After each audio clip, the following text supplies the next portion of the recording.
Hello and welcome to the Hardy Brain, the show that takes athletic, introverted entrepreneurs and leaders and transforms them into ironclad brain performers. I'm your host, Dr. David Hardy, and today on our show we've got another amazing guest. She is an organizational psychologist, an AI talent strategist who has achieved and guided transformation initiatives for organizations worldwide. Please welcome to the show, Amy Centers. How are you doing today? I'm doing so well. Thank you for having me. I'm really excited to dig into some really juicy topics with you. Yeah, I'm blown away by what you're doing here because, well, as you put it, basically work is unsustainable right now for people. It is. I mean, we've had that term quiet cracking floating around, right? Yeah, I don't think it's all that quiet no, because when I have conversations with literally anyone, it's not gender specific, it's not any particular demographic or age, generation. Everybody is feeling the same way, which is that this isn't sustainable quality of life or work, right? And so part of my deep deep love for AI is that it can expand capacity, right? There's a lot involved in that, so we can unpack that, but it can expand capacity. Um, but there's so many underpinnings that need to take place for people to really thrive in work and entrepreneurship, all of it, right now. And they're just not being addressed. We're still working on the industrial era work models. And it's almost like reverting back to punching a clock now with people having to oh, batch in and out and, it's control ridiculous. command and Yeah, control around so many different aspects of the workday. When people thrive when they're trusted, right? So, and then there's more micromanagement. There's much less clarity right now because the pace. I love the idea that today is the slowest day we're ever going to experience. Not because the reality of that is great, but because it's going to force us to rethink how we're showing up, right? Like we can't keep doing this. We can't go from dopamine hit to dopamine hit. We can't tax out our prefrontal cortex in the early part of the day in a bunch of pointless meetings and then not have anything but automatic pilot later in the day when we have to do our deep thinking. Like there's so much of it that just is not working. and it is a laundry list, as you mentioned, of things that just are not, yeah, not working today in society, and people's identity, though, is tied to their work and it's tied to how they feel they're performing.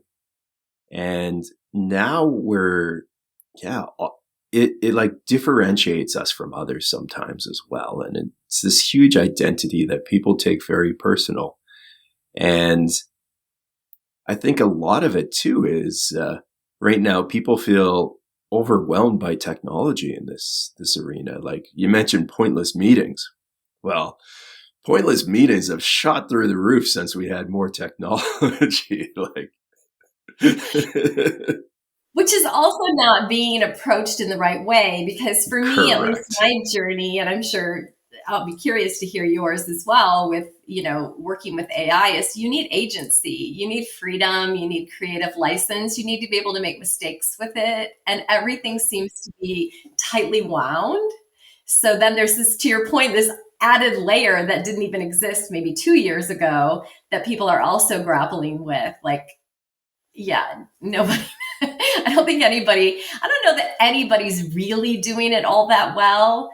I know I've heard the CEO of Accenture say, we're trying to layer technology on existing work systems and existing thinking when really it has to be blown all up, right? And we have to rethink what this looks like. But a lot of that also comes down to leadership. I've said for years, you can't lead by position, authority, or command and control anymore, because you have people on your team who are probably smarter in many, many areas than you. And also just the idea that because somebody's another level up in an organization that they have some kind of superpower is so absurd. And we know, Liz Wiseman and multipliers have been around a long time. We know that there's different thinking around this. But I think when people get stressed, they regress back to command and control. And I think that that's some of the pendulum swing that we're seeing with the return to office, thinking that that's going to lead to more productivity, when actually I think it leads to more coffee dates. It's not the work that we're going to need to be doing, because AI can automate so much, is work that's going to require people to be able to focus and, to have sustained attention, which I know a lot of people are watching videos at 2 times the speed. I wonder if we're going to sound like little chipmunks talking, because people are going to try to get through this podcast fast, because people don't have attention spans anymore. But I want to, and I'll stop talking in a second. Well, that kind of goes into so much. Like, we have so much information we need to digest here. And like, even with the things we're mentioning, it's information. And how do people actually deal with this right now? Like, I believe, have kind of hit that threshold where you can't cram any more information in. And Totally. at light speed, it's not going to work like that. That whole system of our brain is developed, it is probably reached that threshold, as it not? Totally. Absolutely. So one of the things I don't want to pass over, so let's circle back to this, is the idea of the need to decouple our identity from our work in this new phase of technology. So let's go back to that. But I do want to talk about this, right? So I'm actually working on an article about the decline and fall of thought leadership, because AI makes everyone a thought leader. I mean, you see it all over LinkedIn. Everybody's got their pronouncements with their bumps, the AI driven mic drop at the end. And I think that people are going to have to rethink like what it means to actually contribute at work in different ways, right? That goes back to that we can't just apply old thinking to this new era. We're going to have to like really rethink that. That's why I love the idea of bringing in understanding brain states to the workday, because Yes. we're the outdated systems in which we work drain our prefrontal cortex within probably the first 3 or 4 hours of our workday, when we're in all those morning meetings so that we hit all the global time zones. And then we get to the latter part of the day and we've moved to automatic pilot. And you know what that's like. We all know what that's like, when all of a sudden your attention is like, oh, let me see what's going on with the BBC right now. Or, that new Hardy Brain podcast just dropped. I think I'll turn it on, right? Because we start to look for external stimuli. But to your point, sorry, to circle back about attention and incoming stimuli, I actually think one of the not only leadership traits of the future, but human traits, it's not even the future, it's now, is the ability to curate information. We just can't take it all in. We can't. Right. We just can't. We saw, I'm not bringing in politics, but there was a major event a couple of weeks ago, and the governor of the state in which it happened said, get off social media. Like, our brains are not wired to take in this kind of divisive input all the time. We've got it. And I thought that really resonated with me, because I think we all have responsibilities now to create filters to protect ourselves from all the attention grabbing headlines, new data points, thought leadership, all of it, right? Like, we've got to really curate what we're going to let in.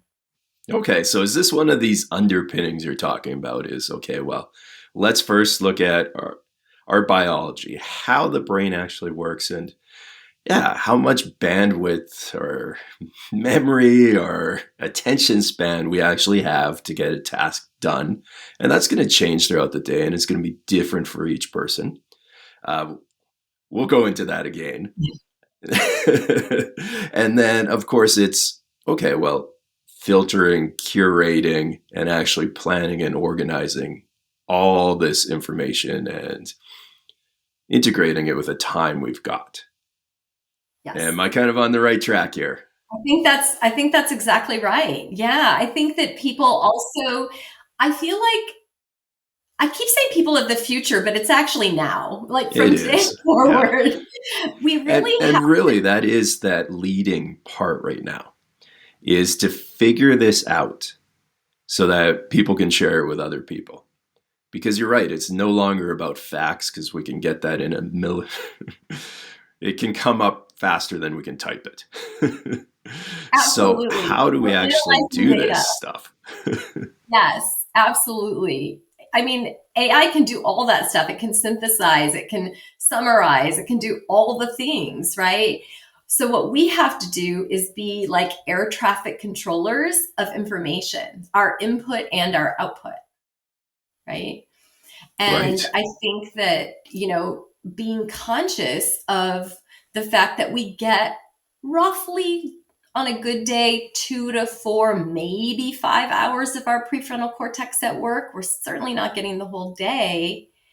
And how every time our attention gets drawn to something that's popped up, a notification, a Slack chat, whatever is coming up and infiltrating whatever we're doing, and we're not able Yeah. to stay focused, there's mental residue, right? With task switching. I don't like the term multitasking anymore because it was established like 2 decades ago that we can't do it. I don't know why we still No. talk about it like we can. But every time we task switch, there's a mental residue that lingers because it takes our brain longer to pivot than we think it does, right? We think we're bobbing and weaving and flexing and pivoting and doing all these things, but our brain is actually catching up. And it's almost like a battery that's leaking juice. Like every time we do that, we start draining our prefrontal cortex. So But I at the think same time, we're like mandated to have these distractions. Like it's the next software update, it's the next big plan from the boss above that says, "Oh yeah, we need to have quick communication and we need these pop-ups to happen so that we can communicate with everyone and and our customers." And it it's just seems one technological thing after another that actually is in theory good, but brain-wise it's detrimental. And how do we stop that from continually occurring? Like, how do we get awareness that tech needs to be made in a brain friendly way? Well, and I think a lot of that is going to be counterintuitive. So, we're in this era right now. And I love the fact that humans oscillate. I mean, if we were going to just continue down this path forever, I would feel really hopeless right now. But we do Right. love to oscillate. And I see that in a lot of different areas. Well, there's Um, seasons in nature, right? yes. And Yeah. there's seasons in business. And we're in a business of command and control, come back to work, badge in and out, and surveillance technology, right? So you were just talking about all the different pings and things. We've now become cultured to having to be readily available on Slack if we get pinged, or that little light that shows that we're literally sitting in front of our computer right now has to be green all the time, right? Or Teams chats. So there's really not any oxygen in our day. So what we do is we find ourselves teed up for responsiveness rather than value add. Right.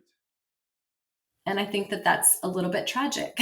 And I think that that's going to have to change because these are the productivity dings that really matter, right? Like Yeah. going Now, into the now let's integrate that now with you put it down to 6 different brain states, yes. and and others will maybe tweak it or do something different. But what are your definitions of 6 different brain states, and how does this apply to this current world? Yeah. Okay. So I feel like the crown jewel of it all is our prefrontal cortex, which we know is the newer part of our brain, the smaller part of our brain. It takes much more energy for it to function, which is why it depletes quicker, right? So I call that the executive or the focused part of our brain. And by the way, I do know that I've had many people in business go, nobody wants to talk about brain stuff, Amy. But I keep countering by saying they're going to have to, because I think we're Right. reaching a tipping point with this, right? So we might be a little early in the conversation, but I think we're going to get there. Yeah. So we've Plus, got the people who don't want to talk about brain stuff are just weird. well, we're certainly not going to see them in our little tribe, are we? No. No. So I do want to put some softer language around things like prefrontal cortex, which is why I kind of refer to it as like our, and not just me, many people do, executive or focused part of our brain, right? So that is around like when we can create clear goals. There's,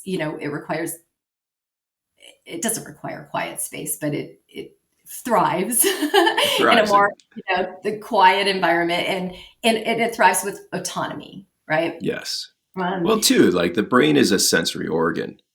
And if we're trying to integrate information we already have in our brain and figure it out, we can't be having more sensory information bombarded, because then that's we're the lost. Our problem. thoughts aren't there.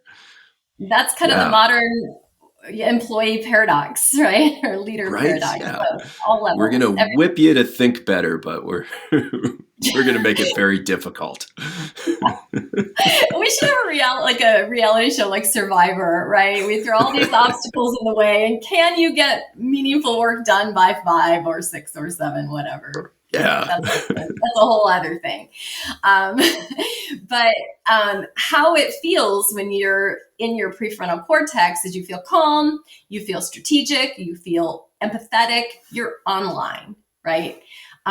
So the way you sustain it is you protect your focus, you monotask, and you schedule breaks before it gets depleted. Right? Yes.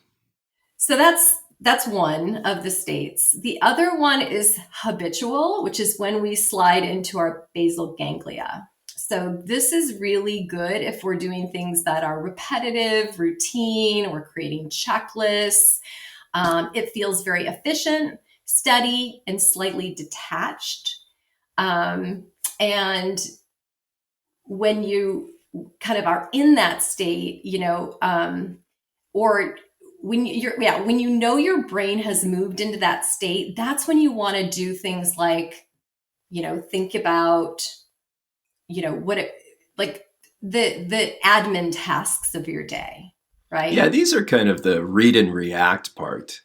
It's Yes, the yes, yeah, yes. it's stuff coming at you that you react to. It's your dopaminergic system. It's your quick eye movements. It's kind of like you're in an athletic game like situation. Am I right on that one? 100%. That's when you respond to Slack, right? And Yes. and Yeah. maybe, there are times when people are sitting on something quite urgent. And so I'm not suggesting you take 2 hours to respond to somebody that needs your approval on something to pull it, to move something forward. I'm not suggesting that. I think that there needs to be better use of subject lines in emails, categorization of different messages, like I would like a response by 2 o'clock today, to help people be able to kind of prioritize high priority responses versus low priority, because everything just gets kind of thrown into a junk pile. And then we also have Oh, to yeah. sift through that pile, which is draining the best part of our And brains. let's face it, email is not the most exciting game out there. So if we're using this system, like Email's been broken let, for at let, least 10 let's come years. up with programs that gamify it. Let's actually make it fun. Totally. And people try to move away from it with Teams and chat and different types of community, but then that just creates its own noise, right? And its Yes, own yeah. sifting and its own, and in some ways, I know there's people who are better at using Slack than I am, but I do find email is a little bit easier to categorize quickly.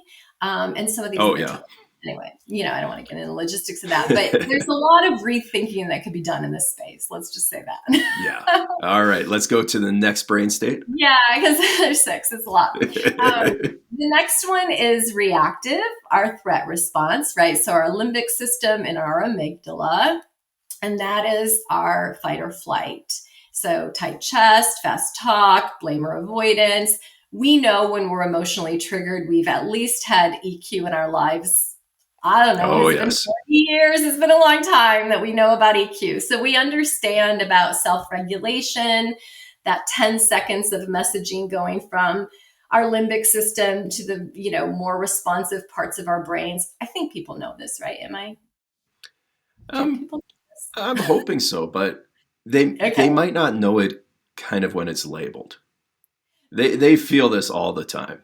So you know when Yeah. your chest tightens, you know when you're turning red, you know when you're angry, right? And Yes. and EQ, just in case maybe you haven't been swimming in the waters, EQ, emotional intelligence, is the ability to kind of recognize when that's happening and implementing some strategies so that you can be responsive versus reactive. Because when we get into that threat response, we're really in our survival part of our brain, and we have a tendency to kind of just quickly respond. Because think about it, back in the cave people days, we only had a split second to decide if we're going to slay the saber tooth or not, right? So you tend to want to react really quickly.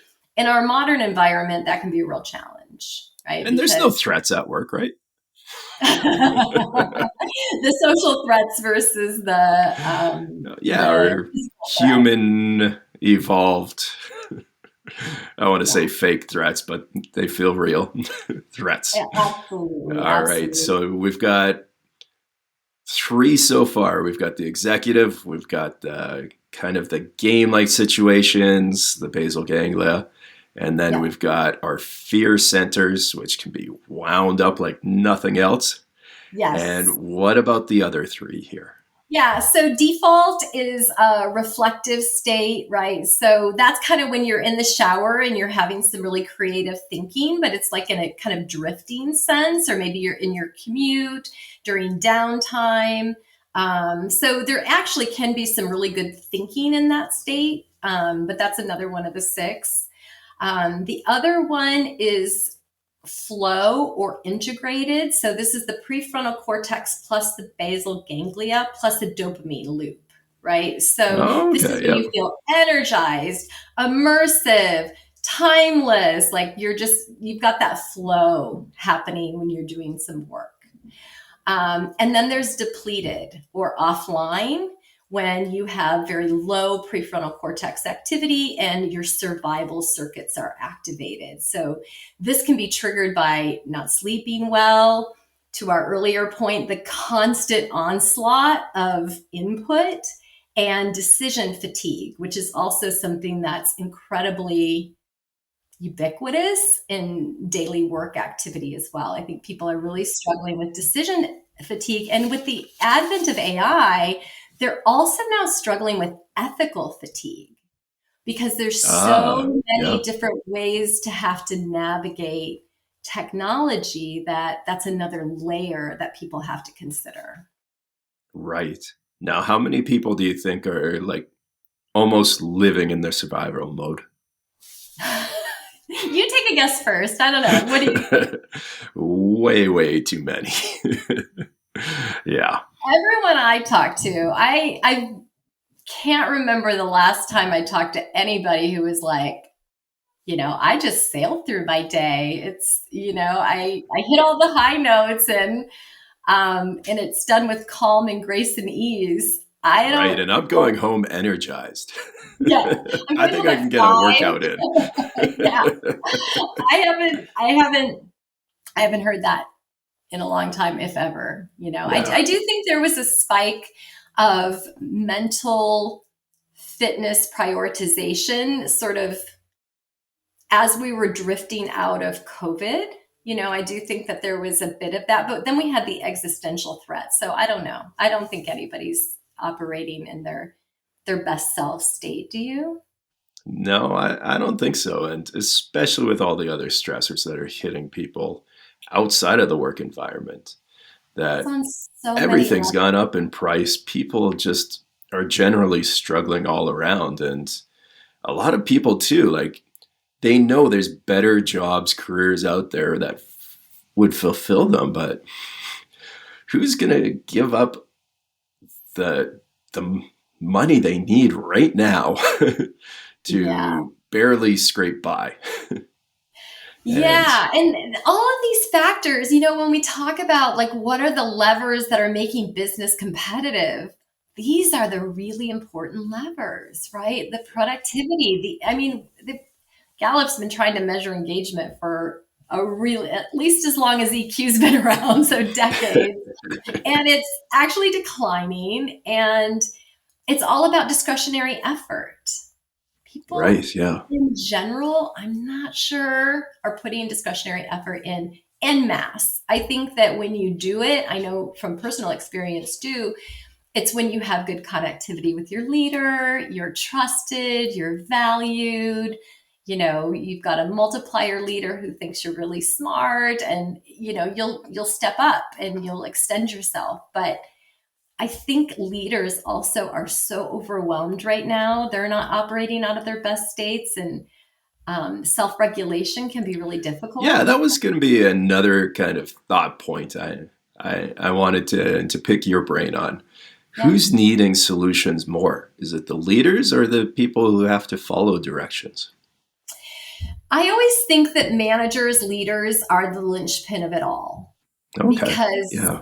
what you do is you multiply impact. So if you've got a team of 5 people and your leader is chaotic and emotionally not regulated, you're impacting 5 people, right? If you're a senior leader with maybe 400 people under you, that impact reverberates. So I feel like it has to start with managers and just recognizing. I've been doing leadership development for a really long time. And even back in 2016, would be having conversations with managers or, frontline leaders to say, what percentage of your day, are you operating at before you even get to this people leadership part? And it was usually like, I'm at 120% of my day before I even think about the people, because they're all player coaches, right? Not Right. that many people are leading others and not actually responsible for their own deliverables. It's all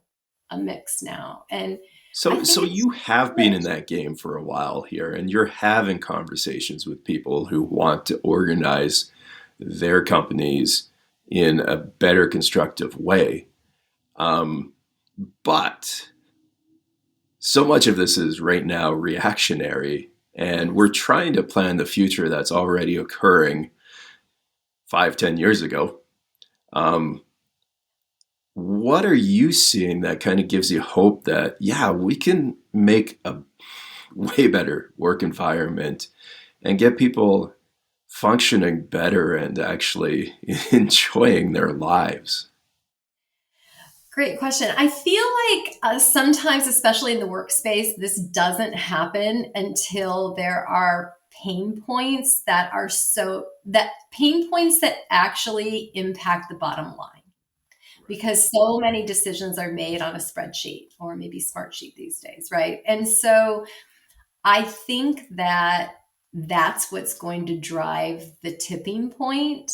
I think right now organizations are still in this like enthrallment of AI and how to use it, and nobody's actually doing a great job at it.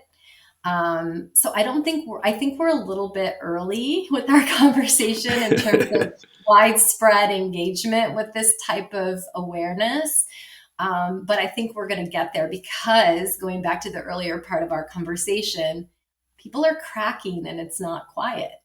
No, And it's not.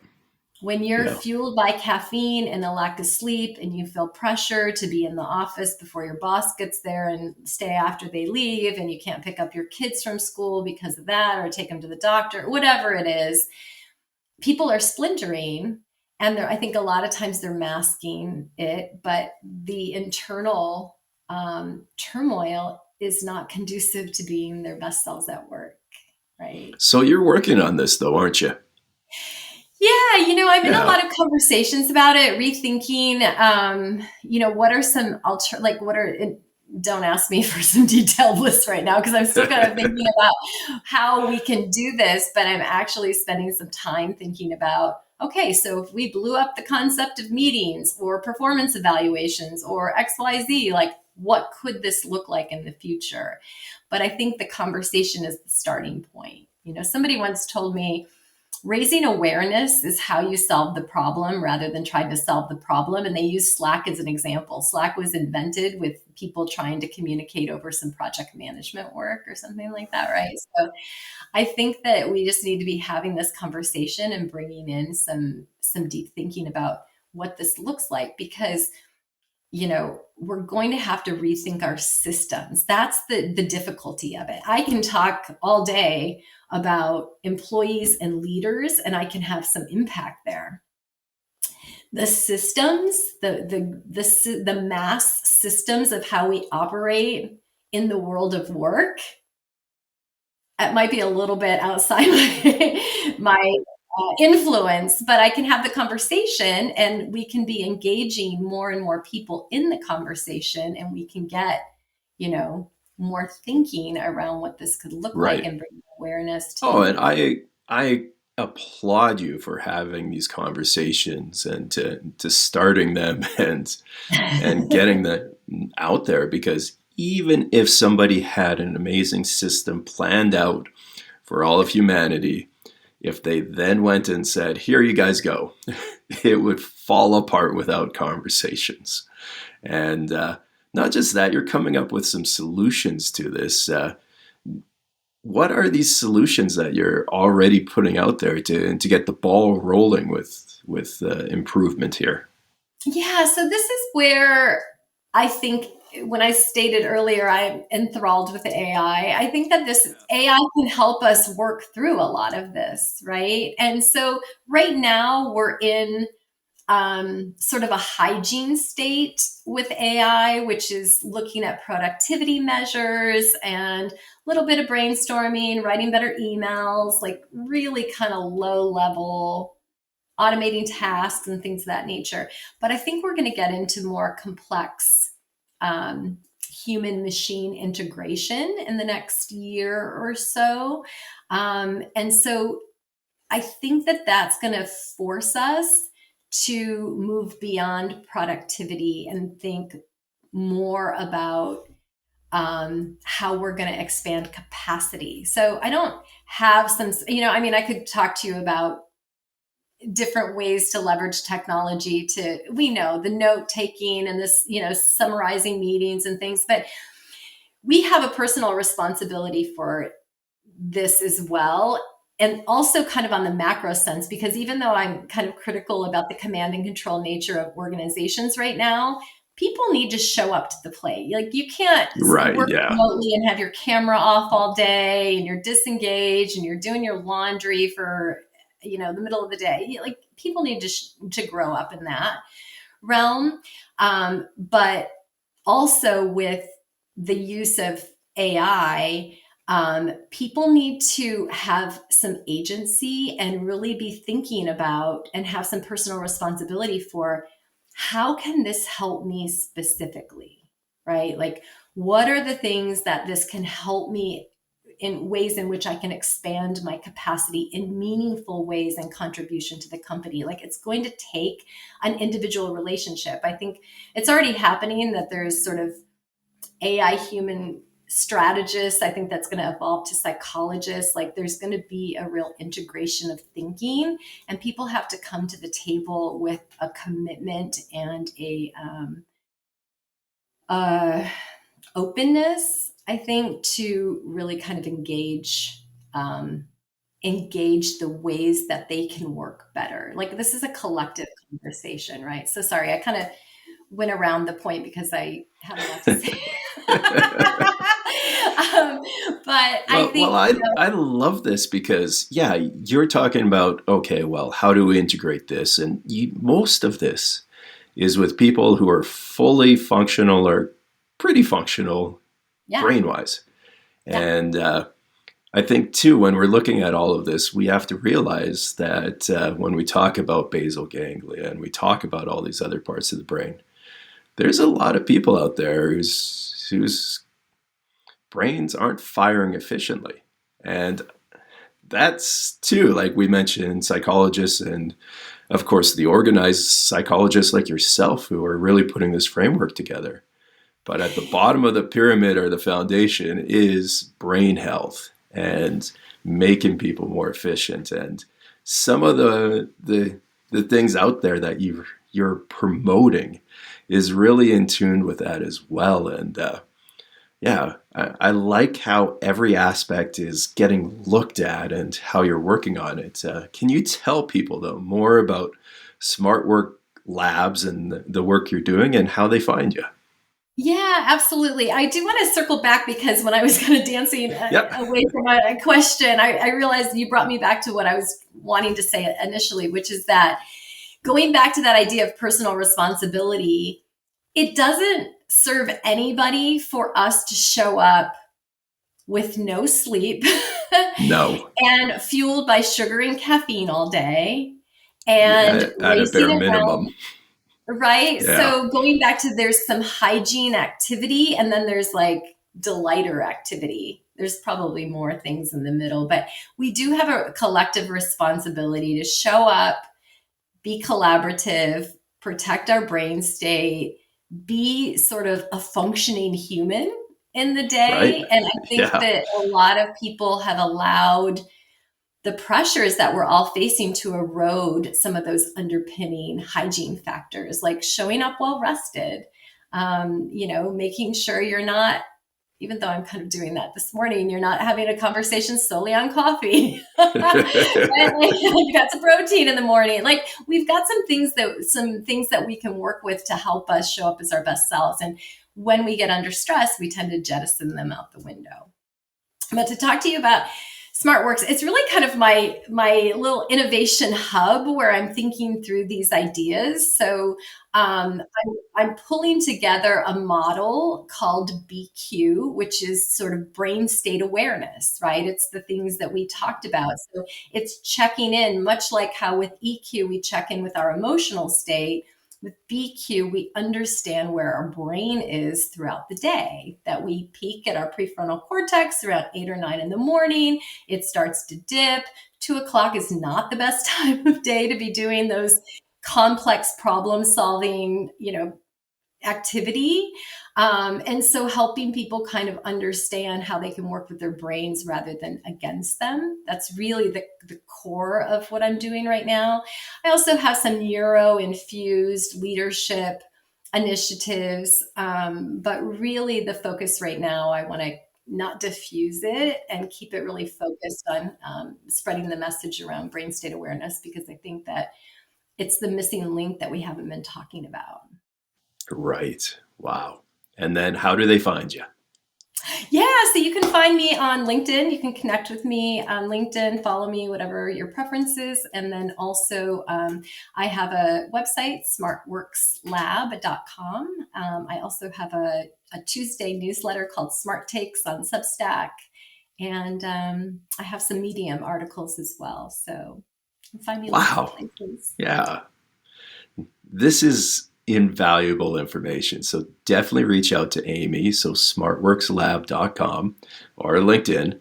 And of course, well, stay tuned to the next episode of The Hardy Brain, the show that takes athletic, introverted entrepreneurs and leaders and transforms them into ironclad brain performers. Take care.